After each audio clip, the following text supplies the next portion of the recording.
අපි දැන් ඉන්නේ දොළොස්පාගේ හරහා නාවල පිටියට යන ගම. මේ පාරේ ගිය කට්ටිය නම් දන්නවා මොන වගේද මේ පාර තියෙන්නේ, මොන වගේ මේ පාර ලස්සන කියලා.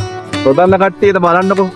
ලංකාවේ මෙහෙම තැනුත් තියෙනවා. ඉතින් කොළඹට වෙලා ඉන්නේ නැතුව සතියන්තවල නිවාඩු පාඩුවේ මේ වගේ තැනකට ඇවිල්ලා බලනාක කොච්චර වටිනවද කියලා වාට හිතෙයි. ඔයාලට හිතෙයි. මේ ලස්සන දකින්නකොට. ඇත්තට මාත් මේ මගේ දෙවෙනි පාරට මේ පැත්තට එන්නේ. කලින් පාරට ආවට වඩා ටිකක් මේ පැත්ත වෙනස් වෙලා. ලස්සන view point හැදිලා තියෙනවා.